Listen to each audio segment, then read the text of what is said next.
Hello दोस्तों, स्वागत है आपका हमारे अपने YouTube परिवार ऑनलाइन पढ़ाई में।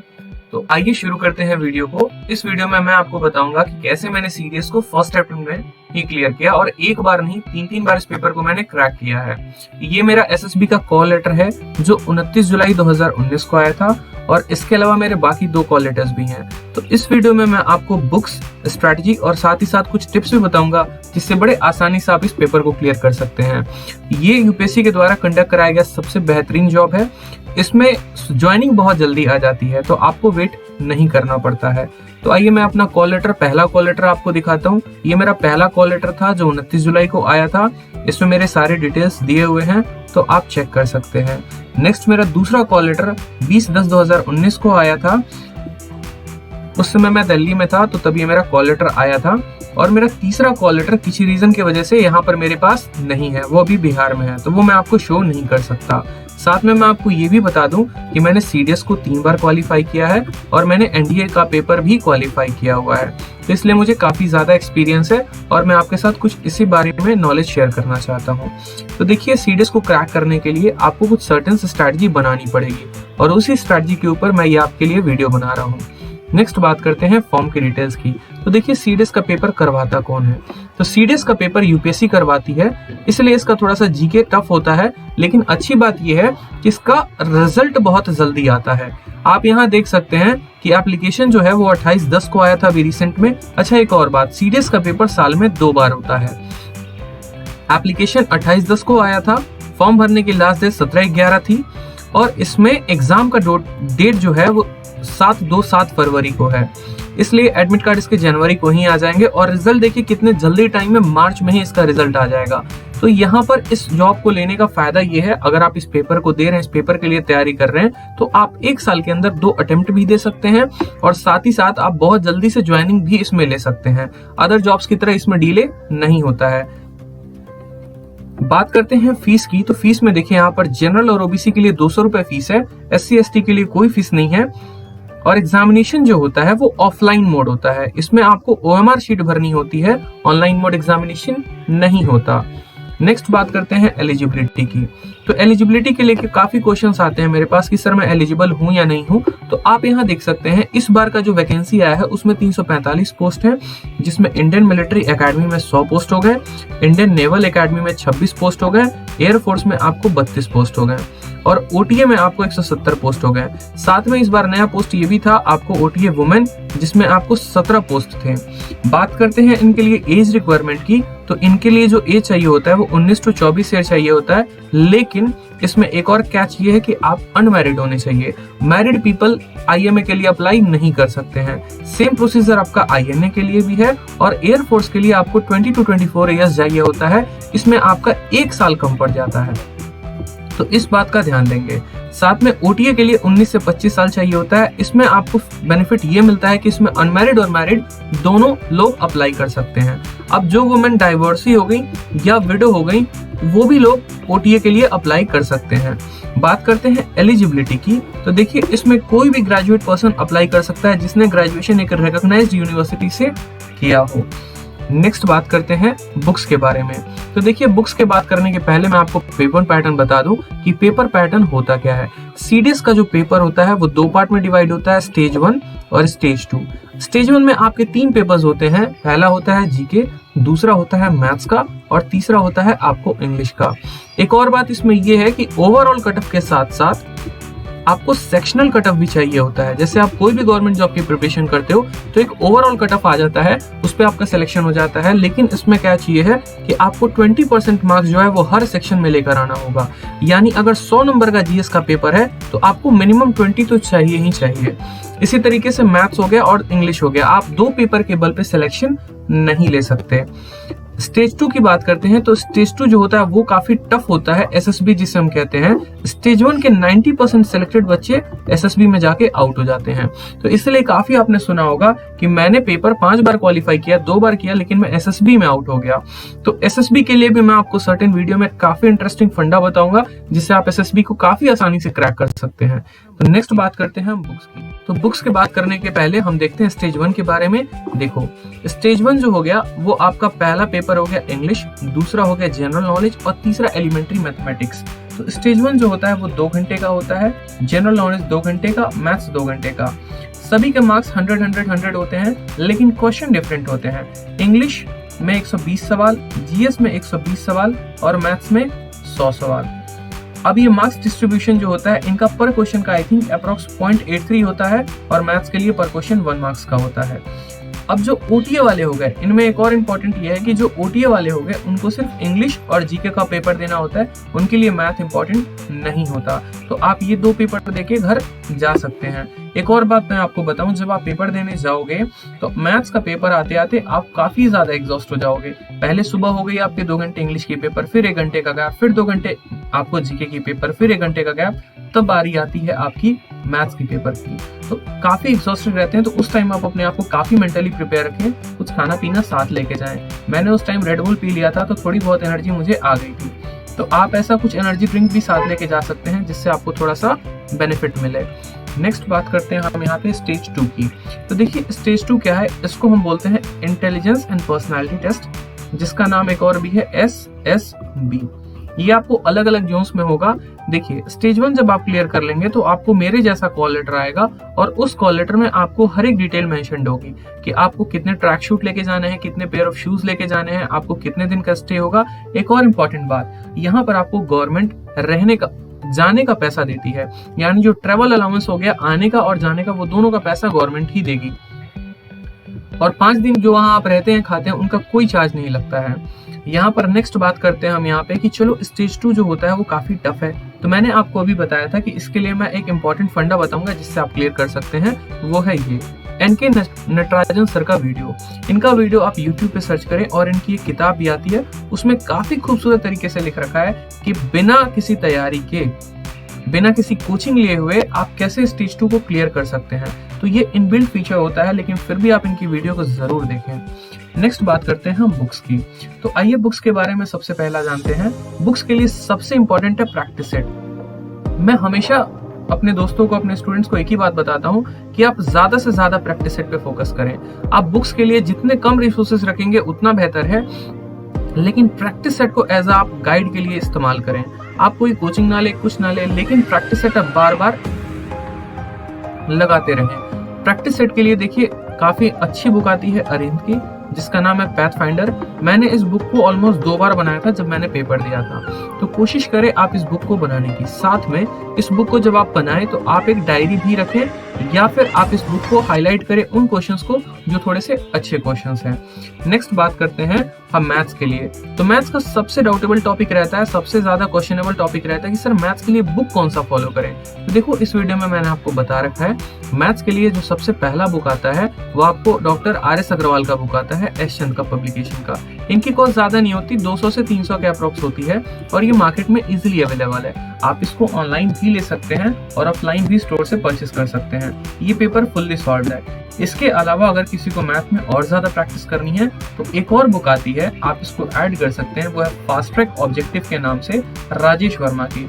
इस बुक में काफी शॉर्ट अप्रोचेस दे रखे हैं, लेकिन कुछ शॉर्ट अप्रोचेस को आप रटना मत, आप सिर्फ कॉन्सेप्ट के ऊपर काम करना कि क्वेश्चन आए कॉन्सेप्चुअल तो हम कैसे काम करेंगे। जैसे मान लो मैंने आपको परसेंटेज का एक क्वेश्चन कहा कि ए का जो वैल्यू है वो बी से 20% ज्यादा है, बताओ बी से कितना कम होगा, बी ए से कितना कम होगा। तो आप सीधा लिखो 16 सही 2/3। कैसे सॉल्व किया, 20% ज्यादा है तो +1/5, इसका उल्टा कर दो, प्लस का -1, 5 + 1 6। तो ये छोटे छोटे हैक्स हो गए जो आपको आंसर क्लियर करने में काफी हेल्प करेंगे। तो जितना ज्यादा आप रिवाइज करोगे उतना बेहतर है। नेक्स्ट बात करते हैं हम इंग्लिश की बुक की। तो इंग्लिश के बुक के लिए आप देखो एक SP बख्शी नाम की बुक आती है, ये भी मार्केट में अवेलेबल है। तो CDS वाले स्टूडेंट्स के लिए काफी ज्यादा है, देखिए यहाँ पर लिख भी रखा है फॉर NDA और CDS। तो ये काफी अच्छी किताब है फॉर CDS स्टूडेंट्स, तो आप इसको जरूर सॉल्व करें। इसमें इंग्लिश के तीनों पोर्शन को काफी अच्छे तरीके से डिटेल में दे रखा है। पहला पोर्शन हो गया आपका वोकैब, दूसरा पोर्शन हो गया कॉम्प्रिहेंशन और तीसरा पोर्शन हो गया ग्रामर। वोकैब में भी तीनों आपको इडियम्स, वन वर्ड्स और साइन वेंटो तीनों दे रखे हैं। कॉम्प्रिहेंशन के प्रोसेस में भी PQRS, पैसेज और क्लोज टेस्ट तीनों दे रखा है, और ग्रामर के भी क्वेश्चन अच्छे सारे इसमें दे रखे हैं। तो आप यहाँ से इम्प्रूव कर सकते हैं अपने इंग्लिश को। इसके अलावा जो मैंने पढ़ा था अपनी वोकैब को और स्ट्रॉन्ग करने के लिए, वो किताब थी नॉर्मन लुइस की। ये नॉर्मन लुइस की बुक जो होती है मार्केट में 100 से 110 रुपए की आती है, और ये काफी अच्छी किताब मानी जाती है वोकैबुलरी के लिए। तो आप इस किताब से अपनी वोकैब पावर को काफी स्ट्रॉन्ग कर सकते हैं। उसके अलावा आप मेरी तरह कुछ वर्ड्स को निमोनिक्स के थ्रू याद कर सकते हैं। जैसे सपोज करो एक वर्ड हो गया रैम्पेंट। अब इस रैम्पेंट को मैंने याद कैसे किया, तो मैंने इसको तोड़ दिया था दो पार्टों में, राम और पैंट। और रैम्पेंट का मतलब होता है किसी चीज का बहुत तेजी से फैलना। तो मैं ऐसे याद करता था कि राम का जो पैंट का बिजनेस है वो काफी तेजी से फैल रहा है, राम का पैंट का बिजनेस काफी तेजी से फैल रहा है। तो इस तरीके से सर्टेन वर्ड्स को मैंने कुछ निमोनिक्स में तोड़ा और उस तरीके से मैंने पेपर को क्लियर किया। और ज्यादा से ज्यादा वोकैब मेरा इस तरीके से हो पाया, क्योंकि अक्सर होता क्या है, हम वोकैब याद करते हैं, हफ्ते भर बाद भूल जाते हैं। पर जब आप निमोनिक्स के थ्रू याद करेंगे तो बहुत कम संभावनाएं होती हैं कि आप वोकैब को भूल पाएं। नेक्स्ट बात करते हैं हम जीएस के बुक की।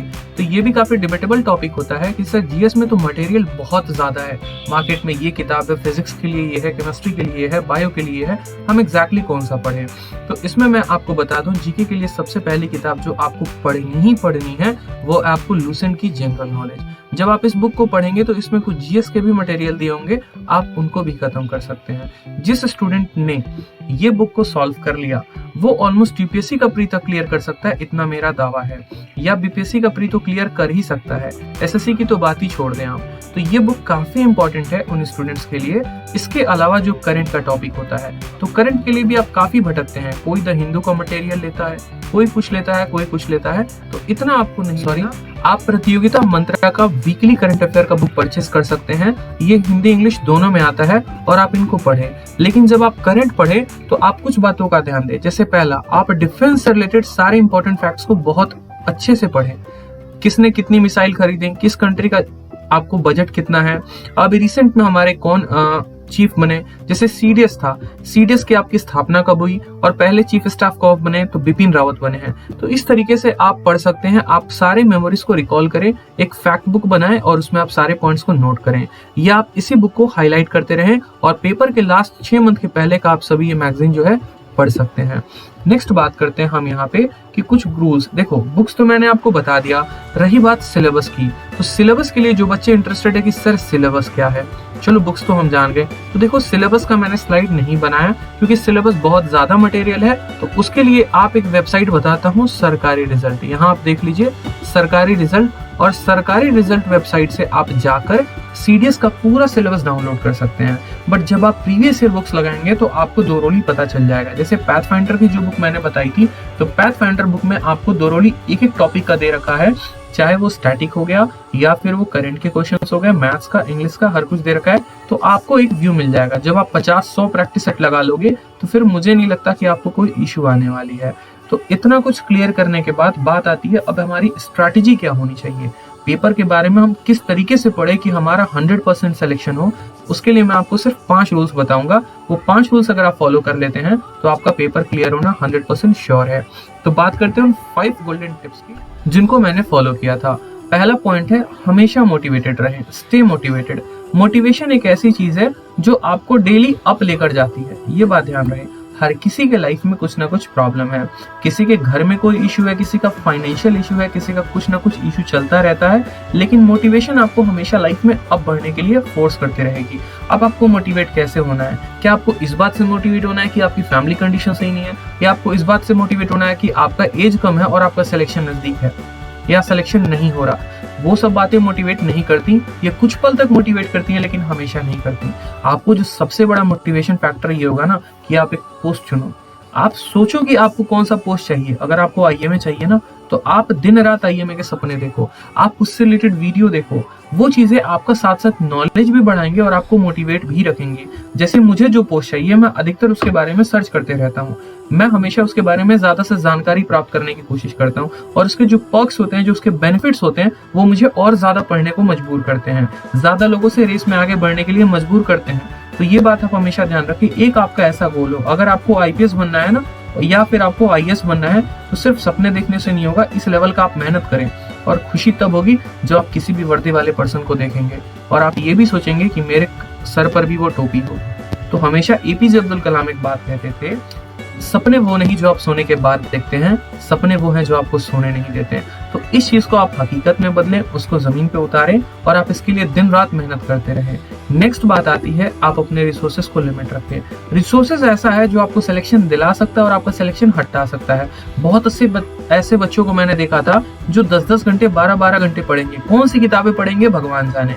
लेकिन मैंने उतने रिसोर्सेज को फॉलो नहीं किया। मैंने जितनी बुक्स बताई सिर्फ मैंने उतना ही पढ़ा, लेकिन उनको बार बार पढ़ा। तो आप अपने रिसोर्सेज अगर लिमिट नहीं रखते हैं तो ये आपको काफी ट्रबल देगा। जैसे एग्जांपल के लिए, मैं जब सेंटर पर पेपर देने गया था तो एक स्टूडेंट को मैंने देखा था, उसने द हिंदू का पूरा जिस्ट लेकर आया था वो साल भर का, और वो एक एक लाइन ढूंढ के पढ़ रहा है। पेपर देने के बाद पता चला सबसे ज्यादा वही रो रहा था, क्योंकि उसका पेपर काफी बेकार गया। तो इतना कुछ पढ़ने की जरूरत नहीं है। आप एक चीज ध्यान में बस ये रख सकते हैं कि हाँ भाई, मुझे प्रतियोगिता मंत्रा बस पढ़ना है मंथली, मेरा करंट खत्म, मुझे बार बार लूसेंट को पढ़ना है। नेक्स्ट आता है इंपॉर्टेंट पॉइंट, मल्टीपल रिविजन की। तो देखिए, revision is the most important की। ब्रूस ली ने कहा था कि मुझे उस पर्सन से डर नहीं लगता जिसको 10,000 मूव्स आते हो, मुझे उस पर्सन से डर लगता है जिसने एक ही मूव को 10,000 बार प्रैक्टिस कर रखा हो। तो सेम चीज आप कर सकते हैं। आप जितना ज्यादा रिविजन करेंगे उतना इंपॉर्टेंट होगा। आप बार बार लूसेंट को पढ़े, आप बार बार उसके अंदर स्टैटिक के पोर्शन को कवर करें। आपको ऐसे याद नहीं होता तो आप निमोनिक्स के थ्रू याद करें। जैसे शेड्यूल ऑफ कॉन्स्टिट्यूशन है, उनको मैंने कैसे याद किया था, tears of old PM, tears of old PM. अब यहाँ देखिए, पहला शेड्यूल टेरिटोरियन इमोल्यूमेंट, दूसरा हो गया इमोल्यूमेंट, तीसरा oath and affirmation, Rajya Sabha, schedule caste, other, फिर लैंड रिफॉर्म, डिफेक्टेशन, पंचायत, म्युनिसिपैलिटी। तो छोटी छोटी चीजें हैं जो आपको, यहाँ पर भी 2 छूट गए हैं आपको, ये हो गया अदर लैंग्वेज और एक फेडरलिस्ट हो गया। तो ये छोटी छोटी चीजें हैं जो आप याद रख सकते हैं इस तरीके से। समझ में आ बात? जैसे मैंने सारे झील से याद किए थे, लेक से याद किए थे, जितने ताल वाले होते हैं ना वो सारे के सारे उत्तराखंड में होते हैं। तो ये छोटी छोटी बातें हैं जो आपको और ज्यादा जीएस पढ़ने पे मजबूर कर सकती हैं। आप अगर जैसे मान लो कि आप मुगल्स के बारे में पढ़ रहे हो तो आपने बादशाह याद कर लिया, ठीक है। बहुत लोगों को कंफ्यूजन होता है पहले कौन आया, तो बादशाह याद कर लो, बाबर, हुमायूं, अकबर, जहांगीर, शाहजहां, औरंगजेब। ये छोटे छोटे तरीके हो गए जो आपको सिलेक्शन दिलाएंगे। नेक्स्ट बात करते हैं हम यहाँ पर डेली मॉक की। तो डेली मॉक आपको देना ही देना है। ये चीज वो हो गई जो मैंने आपको पहला बताया था, बुक पैथफाइंडर। पैथफाइंडर से आपको डेली मॉक देना है। मॉक आपको बहुत ज्यादा हेल्प करेगा पेपर क्लियर कराने में। आपकी 3 चीजें बढ़ाएगी। पहला तो आपका स्पीड, साथ में एक्यूरेसी, क्योंकि बहुत बच्चों के साथ ऐसा हादसा होता है, क्वेश्चन तो बना लेते, ओएमआर में नहीं भर पाते हैं। तो ये चीज आप ध्यान देना, जब आप मॉक देना तो आप ओएमआर शीट के साथ मॉक देना। एंड द लास्ट जो सबसे इंपॉर्टेंट है वो आपका एक्सरसाइज। जिस तरीके से मोटिवेशन इंपॉर्टेंट है, एक गाड़ी तभी चलती है जब उसके अंदर अच्छा तेल डाला जाए, अच्छा फ्यूल हो।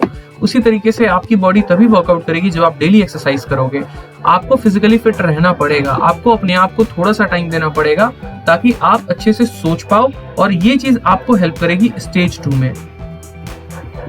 तो ये बात ध्यान रखें आप। नेक्स्ट बात करते हैं हम यहाँ पे। चलो, इतना सारा तो हमने डिस्कस कर लिया।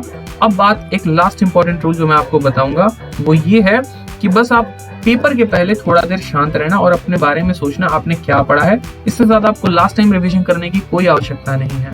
आप अपने साथ जो मैंडेटरी होगा पेपर के एडमिट कार्ड पे आप ध्यान से पढ़ लेना, टाइम पर पेपर देने पहुंचना, और उसके लिए सभी चीजों को रेडी रखना। फोटो हो गया, जो आईडी प्रूफ हो गई, ये छोटी छोटी बातें हैं जो आपको ध्यान में रखनी है।